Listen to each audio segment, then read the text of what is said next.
I said, get that thing out of my gallery. I don't care if she's a child. That's not art. That's an embarrassment. A sharp, tearing sound cut through the classical music and the clinking of crystal glasses. The painting was ripped in half, falling onto the gleaming marble floor. And no one in that room reacted in time. An 8-year-old black girl stood, frozen in the center of the exhibition hall, her tiny hands still clutching a chipped paintbrush. She didn't cry. She didn't speak. She just stood there like the very painting she had created, rejected without explanation. Guests in suits and evening gowns sat on velvet chairs, glancing at one another, then turning away. As if that humiliation wasn't part of tonight's itinerary. But in the far corner of the room, one person stood still, hands trembling, holding up a phone, and live-streamed the entire thing. That clip would later hit over 3 million views in just 48 hours. But what people couldn't take their eyes off wasn't the words of the powerful woman. It was the eyes of the child, standing still in a world that didn't care. Eyes that didn't ask, why me? But looked straight at you and asked, why is everyone silent? What do you think could bring a billionaire woman crashing down from her throne just because of a torn painting? This story isn't about art. It's about who's allowed to hold the brush and who isn't. The Heart for Hope exhibition was an annual event hosted by Clarice Van Holt, a white billionaire famously dubbed the Goddess of Education for donating millions to schools and scholarships. That night, the gallery gleamed under dazzling lights. Champagne flowed endlessly. Art pieces were displayed with glittering price tags. Every guest received a card upon arrival that read, "Every painting is a chance for a child to go to school." Sounds noble. But look closer. Clarisse didn't love art. She loved how art made her look compassionate. She loved standing among the wealthy, smiling as her name was announced alongside six-figure donations. She loved it when the media called her the woman who changed the future for thousands of children, even though not a single child was present that evening. Except one. Aaliyah Monroe, 8 years old, the daughter of a catering staff member. No name, no seat, no one noticed. And it was her presence, so off-script, that brought the entire performance crashing down. Because sometimes the child who doesn't fit the stage built to exclude her is the very one who pulls the curtain, revealing the truth behind the applause. Aaliyah Monroe was only 8 years old. That night, her name wasn't on the guest list. She didn't have a seat, a name tag, or an escort. She came with her mother, Mrs. Monroe, a catering staff member working the event, just like every other Friday night. There was no one to watch her at home. Her mother said, "Be good, stay in the corner, don't bother anyone." And she nodded, like she had done many times before. Aaliyah didn't ask questions. She quietly found a hidden spot behind the buffet tables next to a floral pillar. She sat on the floor, pulled out a wrinkled sketchbook from her torn-strap backpack, and an old box of crayons with a broken lid. No one noticed her. No one saw those tiny hands gliding gently across the page, as if the whole world had disappeared, leaving only the paper in front of her. Mama said, "If I don't know how to say it, then I should draw what I wish someone would tell me." Aaliyah had raised her hand in class many times, but no one ever called on her. She once made a card for her teacher on Teacher's Day, only to be laughed at by her classmates. And she once told her mom, "I don't need anyone to listen to me. I just need them not to take away the things I draw." That night, no one in that lavish ballroom knew that the only person without a seat would be the one to make the whole room stand. As smooth jazz floated through a room soaked in wine and warm golden light, a man stopped. He was a painter, not famous, but he had the kind of eyes that had seen truth beneath the gloss. He happened to pass by the decorative pillar at the end of the hall and saw something that made him freeze. A little girl, sitting on the floor, hands stained with watercolor, her eyes fixed not on anyone but on the world slowly coming to life on her paper. He crouched down and gently asked, "What are you drawing?" The girl looked up, a little shy, then quietly turned the paper around. The drawing hit like a silent punch. A little black girl, standing small in the middle of a crowd of adults. All of them turned away. Behind them, a wall plastered with slogans. Equality, diversity, hope, colorful, polished, but nothing more than wallpaper. Aaliyah softly said, "I'm drawing what people say out loud, but hide in their eyes." The painter stayed silent for a long time. Then he turned to the event manager and said, "I think we should let this girl paint right now, right here. Don't interfere. She doesn't need guidance. What she's creating, we can't teach that." And from that moment on, a child no one knew by name began rewriting the definition of art and truth. When the event manager quietly relayed the old painter's suggestion, a soft murmur spread through the hall. Clarice Van Holt, the host of the evening, stepped out from backstage, smiling faintly, holding a microphone. She glanced toward the little girl curled up beside the easel, then turned to the crowd. A little contribution from the less fortunate side of the world. Adorable, isn't it, folks? A polite chuckle rippled through the room, tinged with condescension. Some sipped their wine.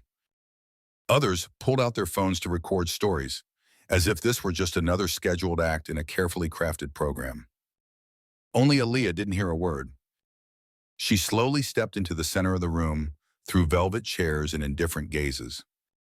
No introduction, no spotlight. Just a little girl with a paintbrush in a dream no one gave her permission to have. She sat down, brush in hand. No sketch, no hesitation. Every stroke felt like it had lived inside her memory for a long time. The colors didn't blend to be pretty. They collided to speak the words she couldn't. "I'll paint before the grown-ups tell me to sit still again." No one in that room knew that every line she drew was slicing through the facade of so-called decorative charity. And that night, they didn't just witness a painting. They saw themselves through the eyes of a child they meant to turn into entertainment. Aaliyah didn't look at anyone as she painted. The brush in her hand felt like an extension of her body, fluid, swift, and resolute. Every stroke, every blend of color moved like breath, like words she couldn't speak aloud. She wasn't painting with technique. She was painting with memory.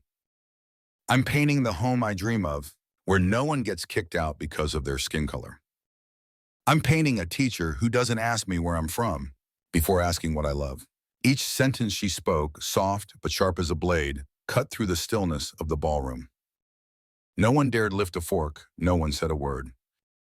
Because the painting unfolding before them was a mirror. "I'm painting my mama's hand, holding mine, even when her hands are busy scrubbing someone else's floors." At that moment, a woman in the front row, a state senator, quietly lowered her head and wiped away a tear. They say she's the strongest voice in the state legislature, but here, in front of a painting by a child without a seat, she was no longer a politician. She was just a mother. The whole room fell into a strange kind of silence. Not because they were moved, but because everything they'd ever believed to be right was being redrawn by a child. With color. And with truth. Clarice Van Holt stood still for a long time. From the far end of the hall, she watched every brushstroke, every word from the little girl with unblinking eyes, not out of emotion, but out of fury. To Clarice, the silence of the crowd wasn't the triumph of art. It was a threat. An unknown child had taken center stage. An uninvited painting was outshining million-dollar nameplates. So she stepped forward. No warning. No permission.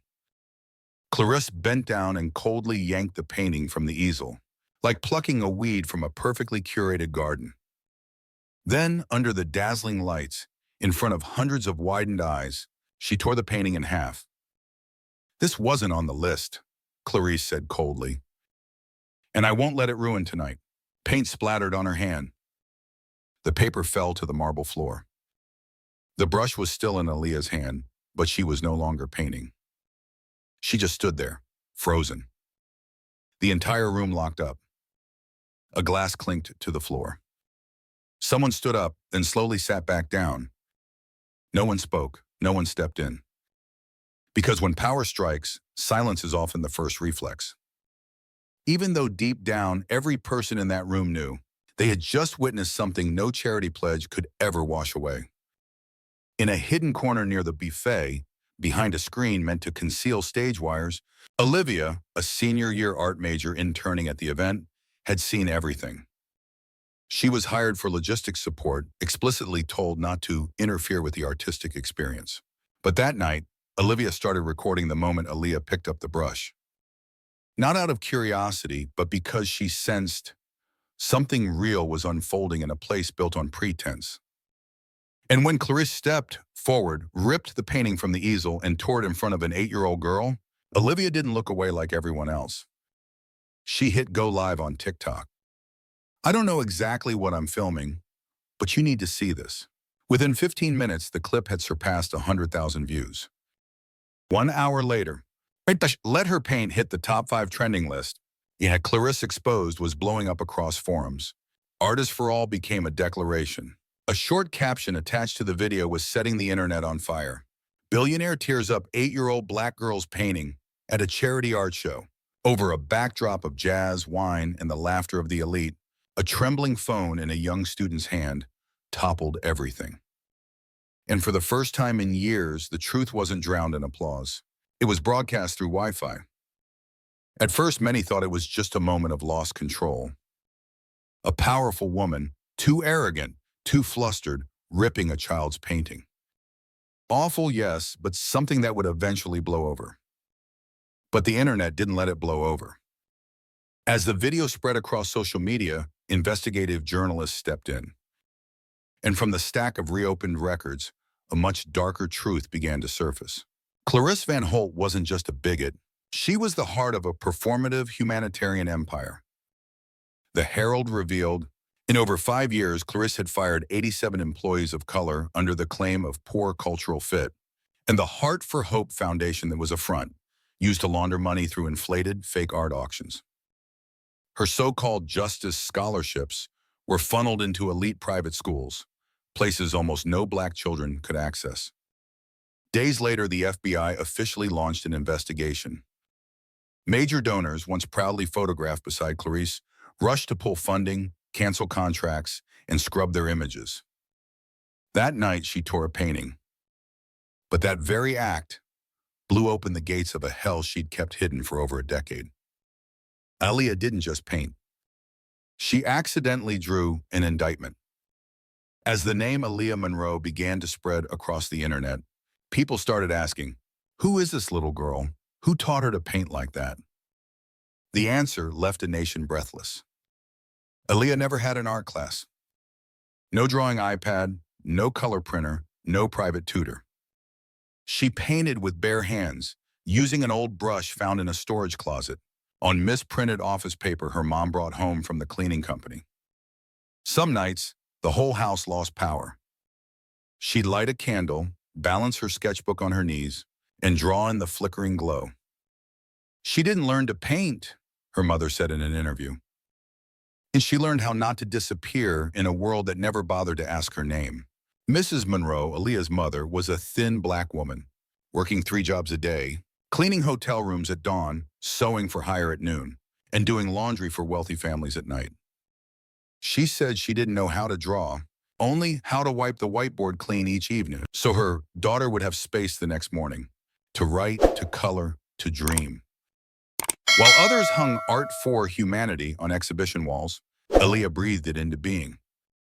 And maybe, because she was never granted a place to exist, she made the whole world see her instead. Just 3 days after that fateful exhibition night, Aaliyah Monroe's name had made it to every major headline. CNN, MSNBC, the New York Times, the Washington Post. All of them asked the same question. How did an 8-year-old girl with no formal training, no fame, bring down an entire charity empire with a single painting? Aaliyah gave no interviews. She still went to school, still followed her mother to the laundromat, still sat quietly by the kitchen corner and drew in silence. But the loudest voices came from the world's most respected artists, critics, photographers, street painters, art professors, who began to speak out. Talent doesn't come with a zip code. No one owns art, especially not the ones who exclude others from it. A contemporary art museum in New York officially extended an invitation. Alia's first solo exhibition. She could hang as many pieces as she liked. Everyone would be protected, honored, and displayed under the finest lights. But Aaliyah turned it down.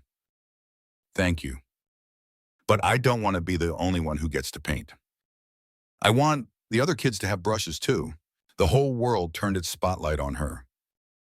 And she only wanted to share that light with the children who were once told, "Your skin doesn't match the colors." People waited for a speech. A moment of condemnation.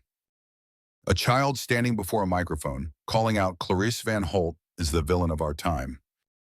But Aaliyah didn't say a word. Instead, she quietly picked up a brush, sat in a small room where the light was just enough not to ruin the watercolors, and she began to recreate the painting that had been torn apart. It was still the same black girl, standing among a crowd with their backs turned. Still the same wall, plastered with hollow slogans. But this time, something had changed. I added shadows. Shadows behind the girl. And this time, they're turning her around one by one. She didn't say Clarissa's name. Didn't recount the night she was humiliated. Didn't post a single line online. Didn't seek revenge, even when the whole world was ready to stand beside her. Aaliyah just painted. And let people see themselves in it.